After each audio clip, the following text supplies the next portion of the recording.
Hi there, we are going to do a happy hips mobility session. We are also going to do a little bit of foam rolling for our glutes. So if you have a spiky ball, a tennis ball, that is fine, or else if you have a foam roller, you can do the same job with either or, okay? So I'll show you spiky ball on one glute, okay? So you're gonna lean against the wall or sit on it on the floor with the ball rolling all around the glute area. Now I've got little Miss Caitlin here. She's helping me out, so I'm hoping she's not going to knock over the camera stand, so we'll see how we go. So just kind of put the ball against the wall, lean on it, move your body around until you find a niggly spot, and then kind of just do little circles around that niggly spot and release any little tensions, okay? This helps really release those tensions and get you set up for great mobility and a good workout, okay? All right, we will try the other glutes. I'm going to go on the foam roller this time down on the ground because it's probably least likely that people have a foam roller, so I've done the ball first, okay? So, other side, you can stay on the ball with the ball if you want to. If you are sitting on your foam roller, one leg over the other knee and kind of lean into that bent leg, and again rolling back and forward on the foam roller until you find a niggly spot, and then again just do little circles rolling around. Just support yourself with your hands at the back here, and again you've got that body weight rocking back and forward all over, roll all the way over to the side, doing sort of 30 seconds to a minute on each side, no more than a minute. And you can do this daily if you like. Yes, you can. Yeah, 2 out of 10. Okay, and we will move on. We're going to come back up to standing. The rest of the session is going to be standing. We've got 4 more exercises. Okay, so you're just going to need some wall space, otherwise that is it. So we are doing a hip flexor drive to help keep those hip flexors nice and mobile. Okay, so you're going to do a split stance. We are going to drive forward. You're going to kind of tuck that butt under. This is one of the times that I will let you tuck your butt under, and rocking, driving back and forward. So drive that front knee bent forward. You can have more of a narrow stance if you need to, if you've got any pelvic pain from standing on one leg or the other. And you can add to this by driving those hands up, or even just one hand up. Okay, and it's really important that you try and stay connected with your body, so we don't want to end up arching forward and arching that back, flaring those ribs out. Squeeze that glute. You should feel a nice stretch and mobility down that front glute, front hamstring. Okay, other side. Okay, so find your stable, comfy spot. Bend that front knee. Tuck that glute under, squeeze that glute at the back, and driving one arm or 2. Good. Inhale and exhale up. Great job. Keep it going. And one more.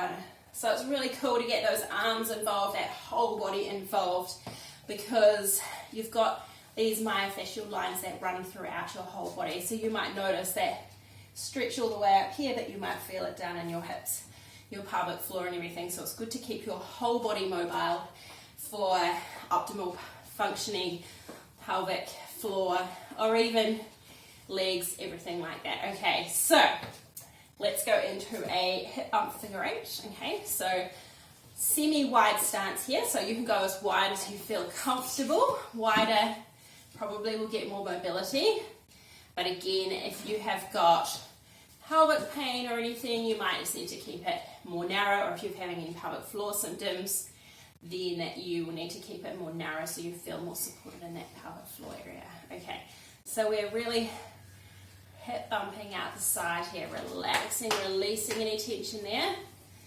Good, and we're going to add to this, okay? So at the moment I'm going side to side, feeling a nice stretch in between my legs and the adductors, okay? And then, so we're going to go back, we're going to hinge back a little bit, straight back, drive this side forward, again still feeling that stretch here, and we're going to rock it over to the other side at the back.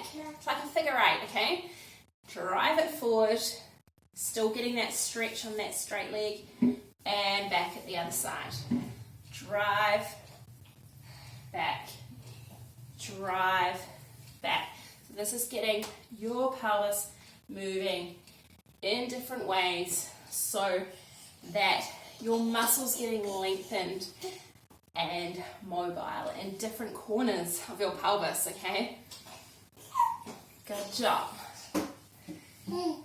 Forward and back.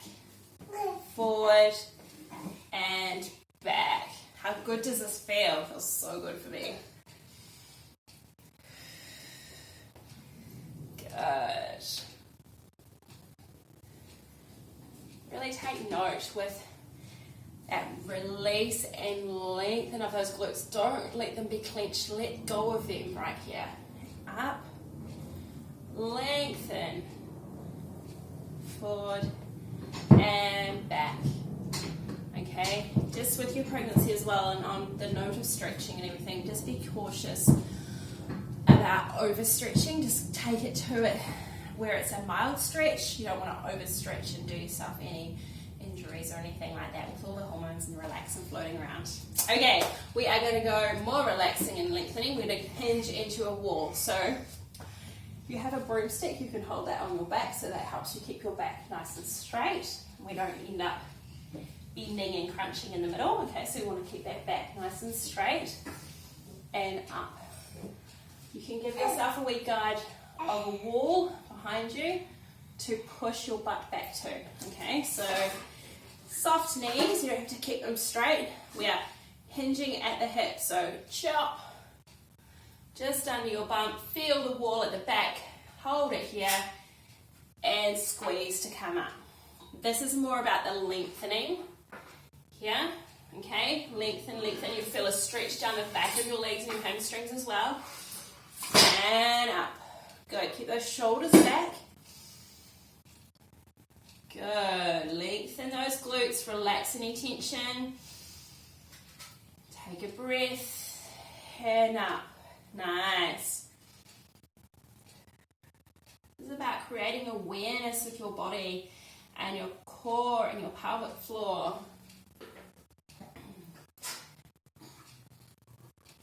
Okay, let's do one more.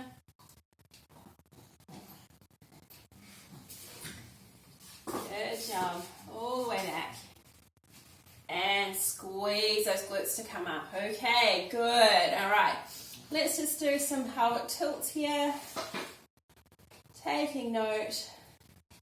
Tilting that pelvis back and forth. With pregnancy, your pelvis tends to end up tilted like I imagine a bucket of water. It tends to be tilted slightly forward because of that bump. So we want to try and strive to keep yourself in a nice neutral pelvis without squeezing those glutes under and tucking at the back, okay? So if you just keep those glutes and those hips nice and mobile and neutral to help with that. All right, and last one, we are going to do a hinge. I'm going to turn my back to you. Just do it on the side for a second. So we're going to go hinge again, reach long, holding onto the wall, and then tilt that pelvis up. Lifting and then kind of rolling all the way up as much as your bump allows to standing. Tilt again, lengthening, tilt from the pelvis as much as your bump allows. You can also, when you do that, you are closing that pelvic floor, okay? So we are imagining a flower closing down for the night, okay? So you hinge, close as you roll up, okay? From the back, hinge back, looking to the sky. Hinge back. Take your time, only go as far as you want to. And up. And let's go one more. Rolling that spine up. And we are done. All right, just as Bubs is going to lose it on me. So that's awesome. Hope you enjoyed that. Again, you can do these mobility sessions daily, and be sure to get some glute strengthening workouts in to support that mobility balance. Catch you later.